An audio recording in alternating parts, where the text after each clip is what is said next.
नमस्कार, मैं हूं ज्ञानेश शुक्ला। यूपी की राजधानी लखनऊ में अदालत परिसर में पुलिस कस्टडी में दुर्दांत माफिया संजीव माहेश्वरी उर्फ जीवा को गोलियों से भूनकर मौत के घाट उतार दिया गया। बुधवार की दोपहर कैसरबाग स्थित पॉक्सो कोर्ट परिसर में हुई इस वारदात में एक मासूम बच्ची, एक पुलिसकर्मी सहित 4 लोग बुरी तरह जख्मी हो गए।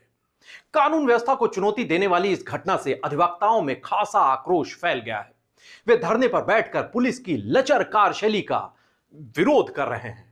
आपको बता दें कि उम्र कैद की सजा काट रहा संजीव माहेश्वरी वो दुर्दांत अपराधी था जो माफिया सरगना मुख्तार अंसारी का बेहद करीबी माना जाता था। इसने एक वक्त में यूपी में अपहरण और हत्या की ढेरों वारदातों को अंजाम देकर दहशत फैला रखी थी।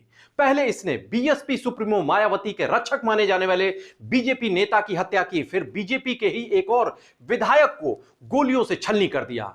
जल्द पैसा कमाने की हवस में जुर्म के दलदल में धंसता चला गया संजीव माहेश्वरी उर्फ जीवा। शामली जिले के नगर कोतवाली इलाके के आदमपुर गांव का संजीव माहेश्वरी उर्फ जीवा पढ़ने में मेधावी था, लेकिन इसकी माली हालत ठीक ना होने की वजह से एक झोला छाप डॉक्टर के यहां कंपाउंडर की नौकरी करने लगा। मरीजों को दवा देना, उनकी दवा की पुड़िया तैयार करना इसकी दिनचर्या बन गया। लेकिन एक दिन एक वाकया हुआ। डॉक्टर ने उससे कहा कि एक शख्स ने डॉक्टर से उधार लिया है लेकिन पैसे वापस नहीं कर रहा है। संजीव वसूली करने गया और सारी रकम वसूल करके ले आया। डॉक्टर तो खुश हुआ, लेकिन संजीव का हौसला बुलंद हो गया। इस कदर बढ़ गया कि उसने अपने डॉक्टर मालिक को ही अगवा कर लिया, फिर फिरौती देने पर ही छोड़ा। 1992 में जीवा ने कोलकाता के एक बड़े व्यापारी के बेटे का अपहरण कर लिया, जिसे छोड़ने के एवज में इसने 2 करोड़ की रकम मांगी। इसके कारनामों को देखकर मुजफ्फरनगर का एक बड़ा अपराधी हुआ करता था रवि प्रकाश, उसने इसे अपना शागिर्द बना लिया। इसके बाद तो संजू ने जुर्म की दुनिया में एक से बढ़कर एक काले कारनामों को अंजाम देना शुरू कर दिया।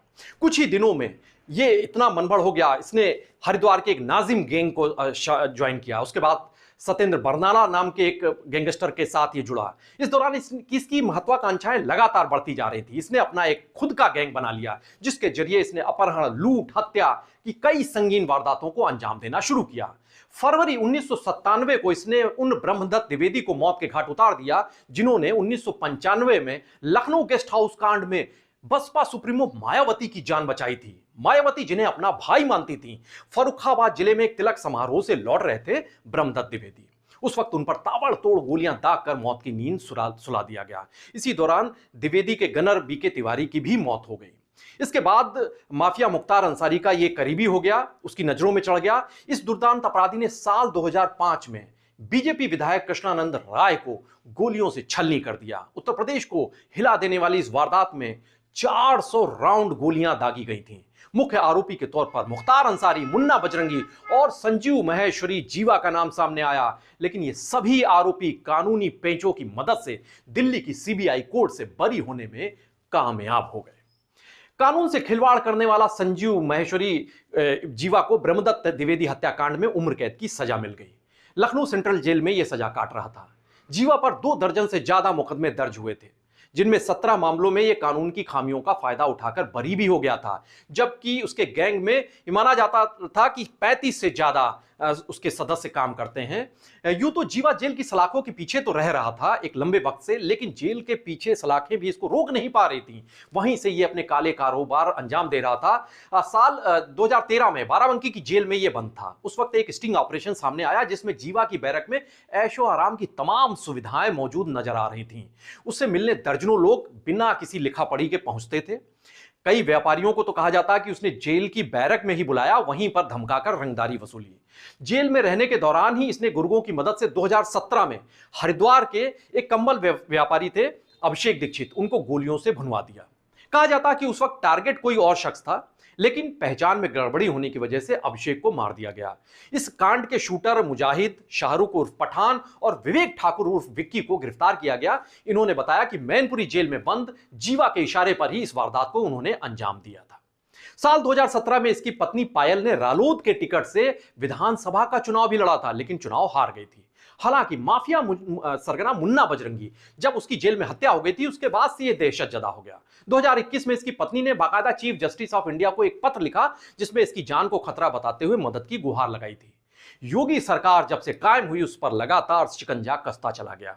शामली में इसकी 21 बीघा जमीन प्रशासन ने कुर्क कर ली। इसकी तमाम संपत्तियों पर प्रशासन ने अपना कब्जा कर लिया था। जिंदगी भर लोगों को गोलियों की गूंज से धमकाने वाला यह कुख्यात अपराधी गोलियों से ही ढेर हो गया। बीते 2 महीनों में ही पुलिस हिरासत में 2 बड़ी वारदातें यूपी में अंजाम दी गई। प्रयागराज में माफिया अतीक और अशरफ को पुलिस हिरासत में पत्रकार बनकर आए शूटरों ने मार दिया, तो अब माफिया जीवा का कत्ल वकील का भेष धरकर आए हत्यारों ने कर दिया। एक हत्यारे की पहचान जौनपुर निवासी विजय यादव के तौर पर हुई। केराकत जौनपुर का है। सपा मुखिया अखिलेश यादव ने तंज भी कसा है कि अगर सपा कुछ कहेगी तो कहा जाएगा, कहेंगे कि सपा नहीं मरवाया है। बहरहाल इन घटनाओं ने सूबे की कानून व्यवस्था को लेकर कई गंभीर सवाल खड़े कर दिए हैं। बुधवार की घटना इसलिए भी अहम हो जाती है कि लखनऊ पुलिस कमिश्नरेट के कमिश्नर छुट्टी पर गए थे। एडीजी रेंज लखनऊ यानी एडीजी रैंक का एक अफसर यहां का चार्ज संभाल रहा था, पर सुरक्षा इंतजाम में इस कदर कोताही बरती गई कि कानून व्यवस्था के दामन पर दाग लगाने वाली एक बड़ी वारदात यहां पर अंजाम दे दी गई।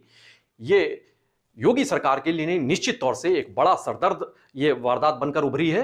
अब देखना है कि सरकार इसमें क्या कदम उठाती है, किस तरीके से कोर्ट परिसर में और जो पुलिस कस्टडी में अपराधी हैं उनकी हिफाजत को लेकर क्या प्रावधान किए जाते हैं। उत्तर प्रदेश की तमाम बड़ी और अहम खबरों के लिए आप बने रहिए पीटीसी न्यूज उत्तर प्रदेश के साथ। नमस्कार।